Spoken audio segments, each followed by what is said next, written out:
প্রচণ্ড তাপদাহ থেকে রহমতের বৃষ্টি। মহান আল্লাহ তাআলার কাছে প্রথমেই শুকরিয়া আদায় করে আজকে আমি আমার ভিডিওটা শুরু করছি। আমার প্রিয় ভিউয়ার্স, আসসালামু আলাইকুম। কেমন আছেন আপনারা সবাই? আশা করি মহান আল্লাহ তাআলার রহমতে আপনারা সবাই ভালো আছেন। আলহামদুলিল্লাহ, আমিও ভালো আছি। ব্লগস বাই চুমকি রান্নাঘরের আরও একটি নতুন ব্লগ নিয়ে আপনাদের মাঝে হাজির হয়ে গেলাম, কারণ ব্লগস বাই চুমকি রান্নাঘর তো আপনাদেরকে নিয়েই। তো রাতের বেলা যখন ঘুমাতে যাচ্ছি, মানে শুয়েছি, ঠিক তখনই আমার শুয়ে শুয়ে চিন্তা করেছি যে আমার প্রচণ্ড গরমের কারণে আসলে অনেক কাজই হচ্ছিল না। তো ফ্রিজটাও, আমার ডিপ ফ্রিজটাও পরিষ্কার করা হচ্ছিল না। নর্মালটা করা হয়েছে, আর যে ডিপ ফ্রিজটা সেটা কিন্তু আসলে অনেক দিন যাবৎ পরিষ্কার হয়নি। আমি নর্মালি প্রতি মাসে একবার ফ্রিজ পরিষ্কার করি। তো আজকে মনে করলাম যে এটা করব, এজন্য গত রাতে ফ্রিজের সুইচটা বন্ধ করে দিয়েছিলাম।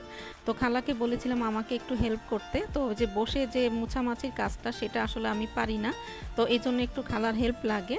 আর এই যে একটা টিপস আমি আপনাদের সাথে শেয়ার করছি, আমরা ডিপে যখন কোনো ভেজিটেবল বা এই ধরনের কিছুই আমরা ফ্রোজেন করব, বিফ বলেন, চিকেন বলেন, তো বিশেষ করে ভেজিটেবলসের ক্ষেত্রে যেটা হয়, তো আমরা অনেক সময় ফ্রিজ থেকে বের করে রাখি। বের করে রাখার পরে যেটা হয়, সবজি থেকে কিন্তু পানি ছেড়ে দেয়। তারপরে আবার সেটা আমরা আবার গুছিয়ে ডিপ ফ্রিজে রেখে দিই, সেটা আবার ফ্রোজেন হয়। তা আমরা অনেক সময় কমপ্লেন করি না যে ফ্রিজের মধ্যে সবজি থাকলে কেমন জানি একটা স্মেল চলে আসে, যে ভালো লাগে না। আসলে এটার কারণ কিন্তু এটাই। আপনি যখন ডিপ ফ্রিজ থেকে ফ্রোজেন অবস্থায় সবজিটাকে বের করে রাখবেন, সেটার সাথে সাথেই কিন্তু আরেকটা ফ্রিজে ট্রান্সফার করে দিবেন, আরেকটা ফ্রিজের ডিপ চেম্বারে। তাহলে যেটা হবে যে এটা কখনোই পানি ছাড়বে না, আর আপনার যে একটা খারাপ একটা স্মেল চলে আসে সেটা কিন্তু আসবে না। আর যাদের বাসায় দুটো ফ্রিজ নেই, তারা যেটা করবেন, পানি ছেড়ে দেওয়ার পরে সেই সবজিগুলোকে আবার ভালো করে ধুয়ে নেবেন। ধুয়ে পানি ছাড়িয়ে তারপরে আবার প্যাকেট করে আবার ফ্রোজেন করে রাখবেন। তাহলে সেই যে একটা খারাপ স্মেল, সেটা থেকে অনেকটা পরিত্রাণ পাওয়া যায়। আর যাদের দুটো ফ্রিজ আছে, তারা কিন্তু সাথে সাথেই অন্য একটা ফ্রিজে বরফ চেম্বারে ট্রান্সফার করে দিবেন। তাহলে কিন্তু আপনার সবজি বলেন, মাছ মাংস বলেন, কোনোটাই কিন্তু আর যে একটা খারাপ স্মেল চলে আসে সেটা আসবে না। তো আশা করি টিপসটা ভালো লেগেছে। আর এই যে আমি আমার ডিপটা গুছিয়ে ফেলেছি, কারণ আমি সপ্তাহে একবার মাছ বা মাংস আনি, আর সেটা সারা সপ্তাহ জুড়ে খাই। সর্বোচ্চ আমি 15 দিন, এর উপরে কিন্তু আমি মাছ মাংসের কোনো বাজারই করি না। তো এখন আরেকটা টিপস আপনাদের সাথে শেয়ার করছি। আমরা অনেক সময় আমাদের খালাদেরকে বলি যে ফ্রিজ থেকে কিছু একটা বের করে নিয়ে আসতে। তো খালারা অনেক সময় লাগিয়ে কিন্তু মানে ফ্রিজের সুইচটা দেওয়া অবস্থায়, মানে লাইটটা জ্বালানো অবস্থাতে কিন্তু সেই জিনিসগুলো খোঁজা শুরু করে। অনেক সময় কিন্তু এই কাজ আমরাও কিন্তু করে থাকি। তো অনেক সময় ফ্রিজের সুইচটা বন্ধ করতে মনে থাকে না। তো যখনই ফ্রিজ থেকে কিছু বের করবেন, অবশ্যই ফ্রিজের সুইচটা বন্ধ করে তারপরে বের করবেন, নাহলে কিন্তু কম্প্রেসারের উপরে অনেক বেশি চাপ পড়ে, আর ফ্রিজটা কিন্তু অনেক তাড়াতাড়ি নষ্ট হয়ে যায়। আর এগুলো মেনটেন করে যদি আপনি আপনার ইলেকট্রনিক্স জিনিসগুলো ব্যবহার করেন, তাহলে দেখবেন আপনি অনেক বছর ধরে আপনি ব্যবহার করতে পারছেন, যেভাবে আমি ব্যবহার করে আসছি। তো তারপরে ফ্রিজটা পরিষ্কার করে নেওয়ার পরে তারপরে মনে করলাম যে দুটো বাচ্চাই বাসায় আছে, মানে এটা প্রায় 2 দিন আগের ভিডিও।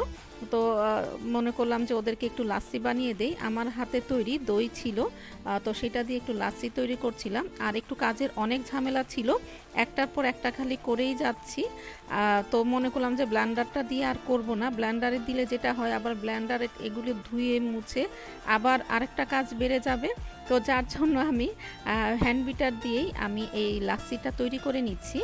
আর লাচ্ছিতে যদি আপনার খুব বেশি করে ফেনা বা বাবুলটা না উঠে, তাহলে কিন্তু এটা দেখতেও ভালো লাগে না, খেতেও ভালো লাগে না। তো ওই যে বলে না, প্রথমে দর্শনধারী তারপরে গুণবিচারী। তো আপনার দেখতে যদি ভালো না লাগে, তাহলে কিন্তু এটা মনে হবে যে খেতে যতই মজার হোক, দেখতেই যদি এটা অনেকগুলো বাবুল না থাকে লাচ্ছির মধ্যে, তাহলে মনে হবে কি যে এটা কেমন লাচ্ছি। যতই মজা হোক, সবাই কিন্তু সেইটাই বলবে।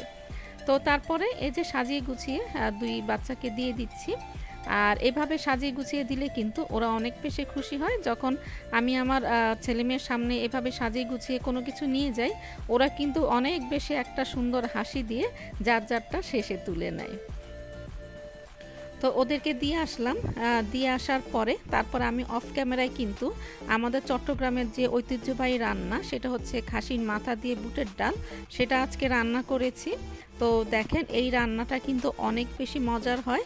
আর এই রান্নাটার একটা বেনিফিট আছে, সেটা হচ্ছে যে এটার থেকে যদি একটু ডাল থেকে যায় মানে তাহলে কিন্তু সকালবেলা দেখা যায় রুটি বা পরোটার সাথে অনেক বেশি ভালো যায়, আর সবাই অনেক বেশি মজা করে খায়। তো এই জন্য এই রেসিপিটা যখন আমার বাসায় তৈরি হয় আমি মনে মনে অনেক বেশি খুশি থাকি, কারণ আমার আলাদা করে সকালের জন্য সবজি বা এ ধরনের কিছু আর তৈরি করতে হয় না, এটা দিয়েই আমার চলে যায়। এজন্য যখন আমি এই রেসিপিটা তৈরি করি একটু বেশি করেই তৈরি করি। তো তারপরে এই আমি এর অফ ক্যামেরা এগুলো করে নিয়েছি। এর মধ্যে আমার মেয়ে দৌড়ে এসে বলছে যে মা আমার তো নোটিশ চলে এসেছে, কারণ আমার গরমের জন্য আমার মেয়ের যে অনলাইনে ক্লাস হচ্ছে সেটা এখনও হচ্ছে। তো বললো যে আমার 12টা থেকে 2:45 পর্যন্ত ক্লাস হবে। তো তাড়াতাড়ি করে যেহেতু আমি এখনও ভাত বসাই নেই, তো তাড়াতাড়ি করে আমি ব্রেড টোস্ট করে তার উপরে বাটার লাগিয়ে দিলাম। তো এটা খেয়ে আর লাস্টে খেয়ে আমার মেয়ে ক্লাস করতে বসে যাবে, তারপরে উঠে ভাত খাবে, আর না হলে কিন্তু লং টাইম একদম পেটটা খালিই থাকবে। তো আমরা মারা এভাবে ঝটপট করেই কিন্তু আসলে বাচ্চাদের যখন যেটা প্রয়োজন সেটা করে দেই, আর এটাই তো আমাদের ধর্ম, আমরা তো মা, তাই না? আর এই যে এই ফাঁকে আবার আমার কুকিং চ্যানেলের জন্য একটা রেসিপি শ্যুট করে নিয়েছি, দেখতেই পাচ্ছেন সাজানো গোছানো। তারপরে গতকালকে যে গেস্ট এসেছিল তাদেরকে ড্রিঙ্কস দিয়েছিলাম, তো সেগুলোর গ্লাসগুলো রয়ে গিয়েছে, তো সেগুলো মানে পানি ঝরাতে দিয়েছি, তারপরে মুছে তুলে রাখবো। তো এইগুলো সব আপনাদের সাথে শেয়ার করতে করতে কিন্তু আমি ভিডিও লাস্ট পর্যায়ে চলে এসেছি। আর লাস্ট পর্যায়ে আসতে আসতে মনে করলাম আপনাদের কাছ থেকে একটা লাইক চেয়ে নেই। আপনাদের কাছে কিন্তু আমি লাইক খালি চাইতেই থাকি, কিন্তু আপনারা কেউ কিন্তু একটা লাইক দিয়ে আমার ভিডিওটা দেখা শুরু করেন না। আপনাদের কাছে অনুরোধ রইল, প্লিজ একটা লাইক দিয়ে আমার ভিডিওটা দেখা শুরু করবেন। আর আপনারা আছেন বলে তো আমার ব্লগস বাই চুমকি রান্নাঘর, আর ব্লগস বাই চুমকি রান্নাঘর তো আপনাদেরকে নিয়েই। আল্লাহ হাফেজ।